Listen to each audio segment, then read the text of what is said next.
two brothers allegedly built an entire fake royal billionaire lifestyle with private jets, crypto deals, luxury mansions, and corrupt officials by pretending to be a pair of princes? What?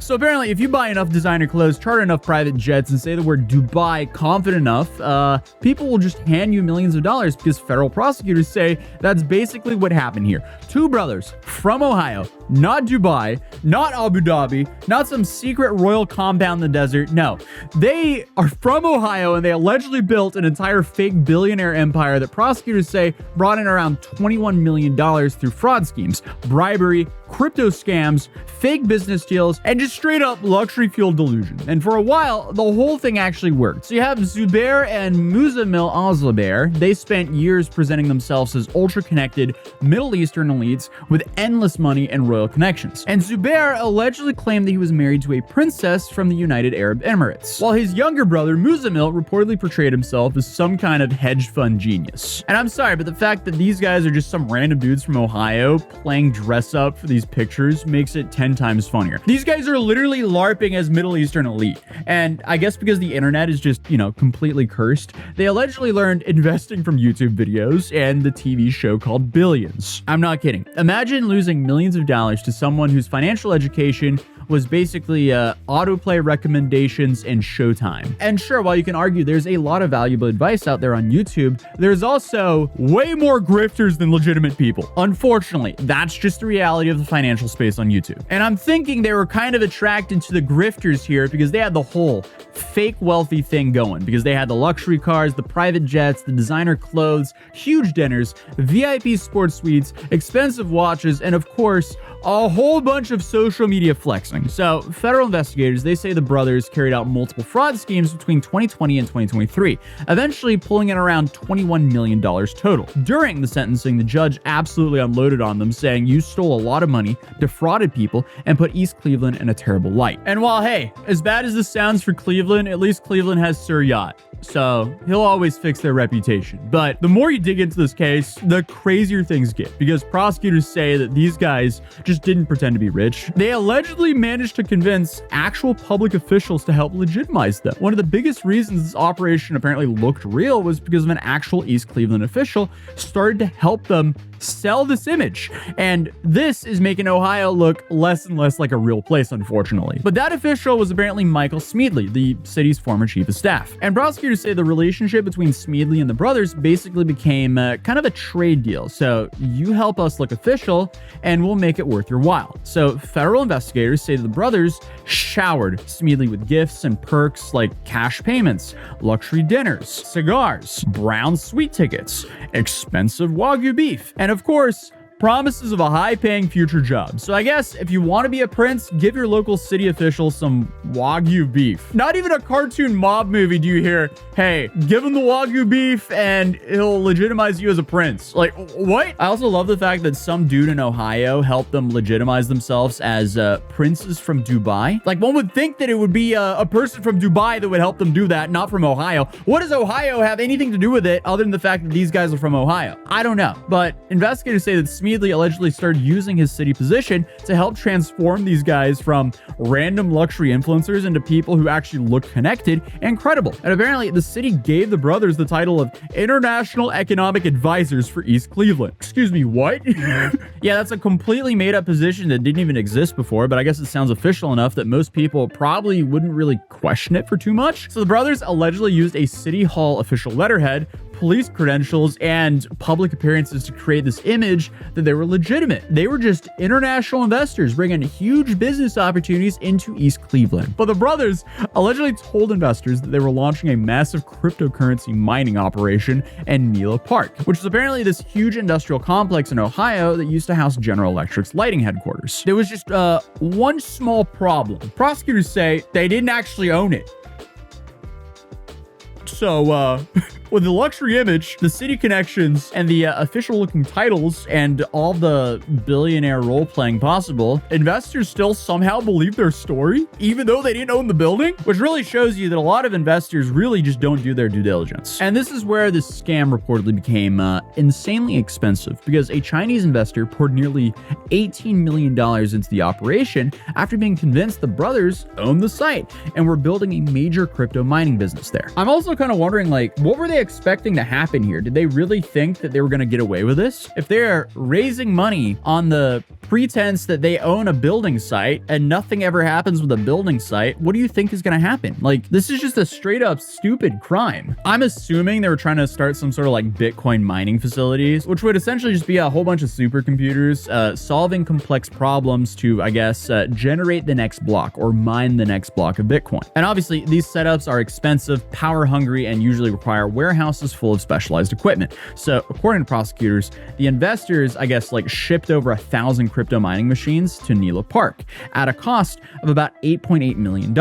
So, imagine the visual for a second. Truck after truck showing up loaded with millions of dollars of crypto mining equipment, allegedly for a business that prosecutors say was basically fake. So, once the mining equipment arrived in East Cleveland, the brothers intercepted the shipments outside of the property and sold the machines off to buyers themselves. Excuse me, what? So they allegedly sold the equipment for a combined $5.5 million.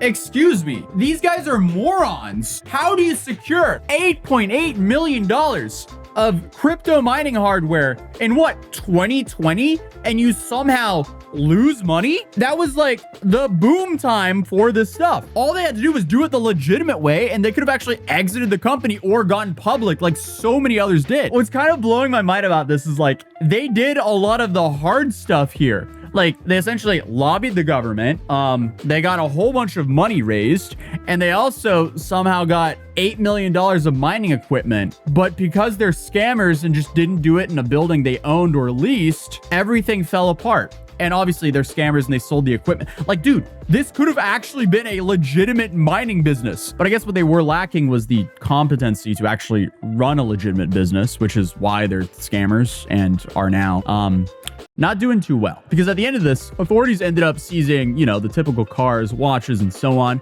and more than 80 firearms connected to the operation, including a custom gold-plated AK-47. This could have been a legitimate business. Talk about fumbling the bag. And why did they fumble the bag? To flex on Instagram, to charter a jet, and to flex a gold-plated AK. Really?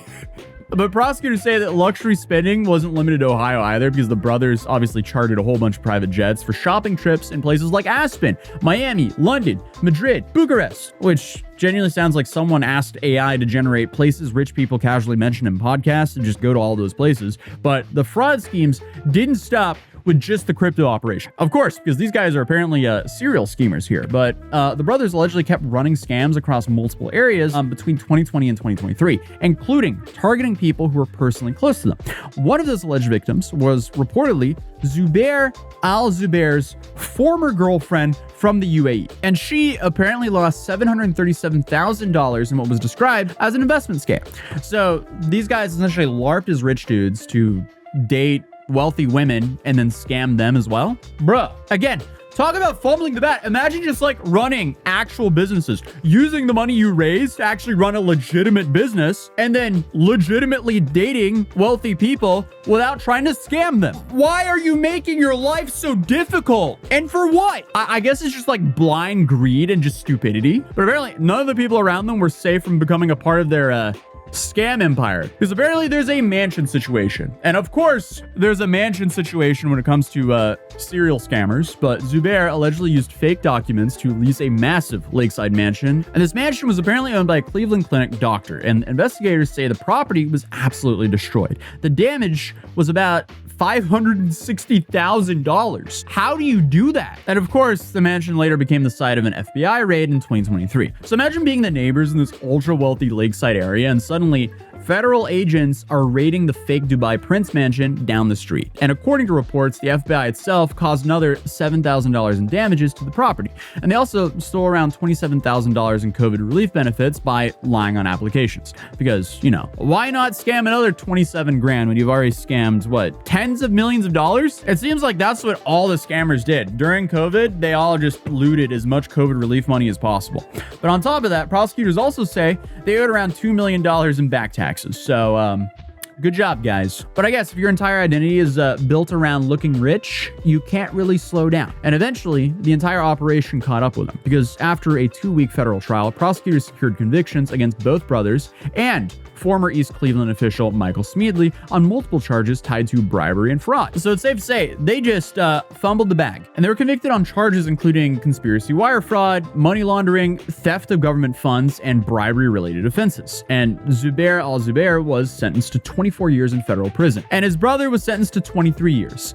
Both were also ordered to pay more than $21 million in restitution. And while reading about this case, I also found out there's this entire scam ecosystem now built around fake Dubai royalty. Like, I cannot tell you how many fake Dubai princes I found, because investigators and anti-fraud organizations have literally documented what's known as the fake Dubai prince scam, where fraudsters pose online as wealthy Middle Eastern royals to manipulate victims into sending them money. I guess this is like a more modern version of the whole Nigerian prince scam, because once you start reading about these scams, you realize they all pretty much follow the same blueprint. It's basically like Instagram influencer culture mixed with organized fraud. Because one international investigation that came out earlier this year, it was centered around a Nigerian socialite accused of pretending to be Sheikh Hamdan, the actual crown prince of Dubai, also known as Faza. And the scam allegedly started off on LinkedIn, which already makes this feel way more modern than the Nigerian prince scams I mentioned earlier. But the victim in this case was a Romanian businesswoman named Laura, who investigators say was originally contacted on LinkedIn